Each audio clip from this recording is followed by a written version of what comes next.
Hello, this is Beat FM. Be Heart FM. Beat FM.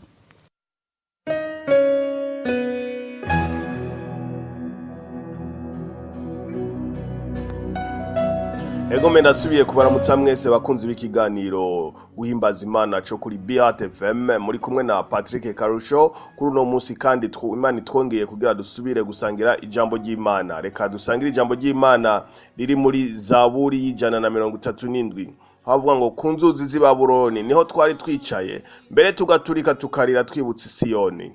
Ngo kuko bari batujanye kwinyagano badushaka kwindirimbo bakatubwira bagatucokoza batubwira bati turirimbire ku ndirimbo zike z'Isiyoni mwahora muririmba. Natwe tukabishura ati mbega tworirimba dute indirimbo z'Uhoraho turi mu mahanga. Ewe Yerusalemu we ninakwibagira n'ukuboko kwanje kw'iburyo kwibagire gukora n'ururimi rwanje rufatane n'amarakaraka. Aya majambo atwereka igihe Abisirayeli bari batwawe nk'inyagano batwawe mu gihugu cy'i Babuloni bose mu gihugu cyose babimuye babatwaye ku nguvu kubera bari babatsinze. Hanyuma rero Abisirayeli bari abantu basanzwe bazwi ko bakunda kuririmba mu guhimbaza Imana, amazaburi mu ndirimbo baririmba kuva kera bararirimbira Imana. Hanyuma rero uku guhimbaza Imana nk'uko turi mu kiganiro cyo guhimbaza Imana bo baratazira bakumva yuko guhimbaza Imana Abisirayeli ko bavyumva ntibyari ibintu byo gupfa kuririmba gusa, byari ibintu bifatanye no mu mutima. Tugomba tuganire rero ku ijambo ry'Imana ry'uno munsi ritubwira yuko uguhimbaza Imana nyako uko ariko. Ababisirayeli baravyumva bati guhimbaza Imana si ibintu byo kuririmba gusa, ni ibintu bivana n'ukuntu umuntu ameze mu mutima, ni ibintu bivana n'ukuntu muri we yiyumva. Si ugupfa kuririmba. Iyo turiko turaririmba turi mu gikoni, turi muri dushe, turi mwibarabara, turi hehe, aho turi hose uririmba uhimbaza Imana byasaba uyiririmbire biva mu mutima, niho bigira ikimazi. Uri mu rusengero uyiririmbire biva mu mutima. Uko gutazira rero twamenyereye, gutazira usanga ari kuririmba puru kuririmba ata kintu kivamwo n'uguta umwanya.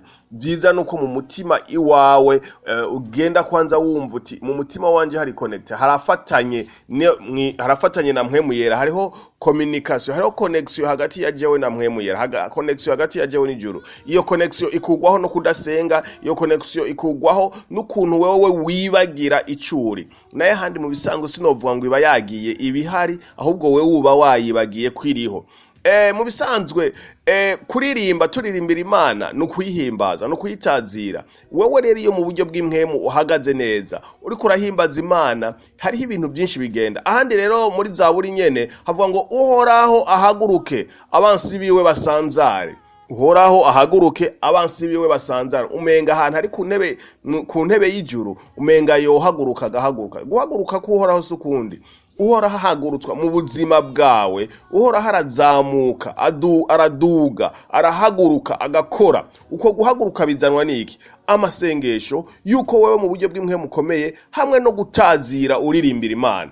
Abisirayeli baranse bati twe ntitworirimba indirimbo z'Uhoraho turi mu mahanga. Barumva yuko batari mu buryo bw'impwemu, batari connected spirituellement. Ariko rero byarahindutse. Kera kugira mu buryo bw'impwemu wumve ko connection irengana byasaba babe bari Yerusalemu.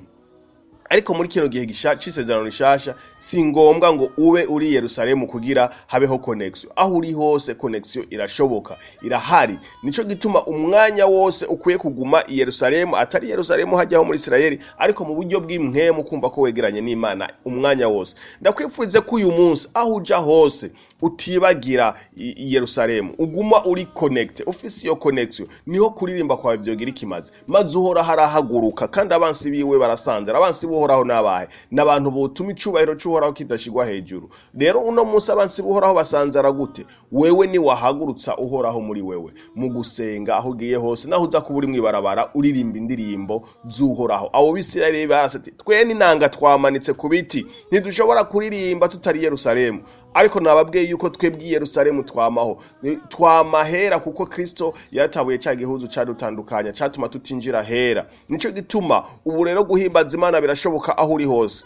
Akazi kose uza kuburimwo urashobora kuririmba Imana uyihimbaza, Uhoraho akazamuka muri wewe, ugatanguza indirimbo z'amashimwe. Muri iki gitondo wewe utanguza indirimbo, ubuzima bwawe no munsi ntibumera nk'ubw'abandi. Igituma Dawidi umunsi umwe yarazanye isanduku y'isezerano abanyamahanga bari bayitwaye, mu nyuma hagera igihe barigarukana. umwami Dawidi wo muri Isirayeli acavuga ati iyi sanduku ngomba ndayitware, mugabo bako barayitwara haragira umuntu aja kuyisegura acarapfa. Dawidi acaravuga ati reka mbanze ndayibitsa ahantu mbona umengera akazi, ayibitsa ku mugabo araho mbere atari no mu Isirayeli. Mu matohoza basanze uwo mugabo mu gihugu iwabo bari abantu bakunda kubyina kuririmba. Nukuvuga rero uwo mugabo kuko abonye iyo sanduku bayizanye wiwe akabazi yuko yishe umuntu yitwa Uza, iyo sanduku yishe umuntu yitwa Uza, yacavuga ati aha rero ico nkwiye gukora nanje isanduku no kuyubaha. Buri gitondo yavyuka yibyinira ayiririmbira mu gitondo imisi yose. Hanyuma muri Bibiliya havuga ngo haciye ivyo mvuze yuko yavyuka yibyinira yiririmbira nibyo mu matohoza, kuko uwo muryango wabo bari abantu mu gitondo imisi yose bavyuka baririmba. Hanyuma muri Bibiliya haca havuga rero ngo iyo sanduku yamaze imisi mikeyi kuri uwo muntu acaraduga imigishira duga aratunga ibintu biragwira, inkuru ziteba zishikira umwami. Cyangwa umuntu atunze gushika naho inkuru zishikira umwami. Hanyuma izo nkuru zishikira umwami ati ya sanduku y'isezerano ntisanzwe, acagenda kuyizana. Nawe acaramenya sokre Dawidi ti wa mugabo yarayiririmbira sanduku y'isezerano mu kwisubiza Yerusalemu. Dawidi yagiye ayiririmbira ayibyinira. Murumva ko kuririmba kubyinira uhoraho n'ibintu, kuririmbira uhoraho wigina uhoraho mu gihe mu buryo bw'imwemu meze neza n'ibintu bituma umugisha uza, bituma wewe mu buryo bw'imwemu ibintu bimera neza, kandi iyo bimeze neza mu buryo bw'imwemu no ku mubiri bica bigaragara. Murumva ko uwo mugabo yaciye atunga na Dawidi aca mu mutunzi kugeza no mu bana biwe. Nawe rero ushaka ko ibintu mu buzima bwawe bihinduka, uyu munsi wirigwa ro kuririmba, uririmba bivuye mu mutima wiwe wumva ko hariho connection nziza.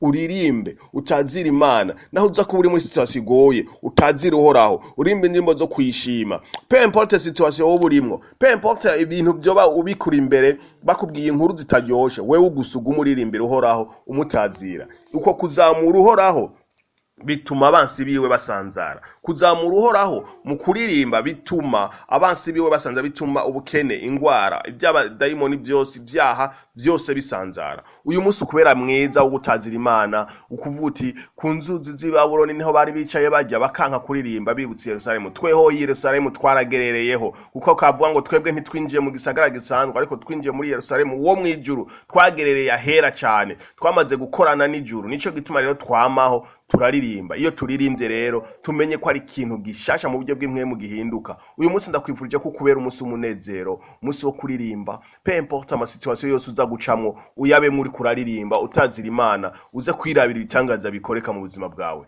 Warahezagiwe cyane. Reka dusenga Imana. Turagushimiye Imana yo mwijuru kuri uno munsi twazindutse ukatwongera. Turashimye kuri tuwaturemye ukaba wadushizeho kugira tugutazire.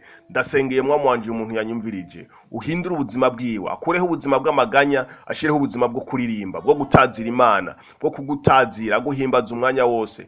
Ashireho ubuzima bwo kubaho ku munota ariko araguhimbaza kubyo wamukoreye, maze ubuzima bwewe buhinduke mu buryo extraordinaire. Abo babana, abo bagendana bose babone yuko hari changement. Kubera iki yahinduye style yiwe yo kubaho, akaba hari uririmba ahimbaza Imana kuko yagereye Yerusalemu. Ndasengeye umuntu ataramenya uhoraho, atarakira Yesu nk'umwami n'umukiza, uyu munsi ahinduke nawe yumve ko ari ubuzima ari karahomba, yumve ko ari ikintu ciza abandi tubayemo nawe atarimwo, maze mwami wanje tuze twumva intahe zidasanzwe kubwaya majambo mw'izina rya Yesu Kristo. Amen. Mwarahezagiwe cyane. Mwabonye iki kiganiro kuri BHT FM, uwumva ashima avuga ati ndashaka gushinga intahe kubitangaza Imana yankoreye kubivanye n'aya majambo, ashobora kwandika kuri BHT FM nyene akamenyesha abarongoye kino kiganiro intahe, akabarungikira audio, natwe ikadufasha twumva yuko koko hari habariko barahinduka. Yesu abongerereza umugisha. Hello, this is BHT FM. BHT FM. BHT FM. Hello, this is BHT FM. BHT FM. BHT FM.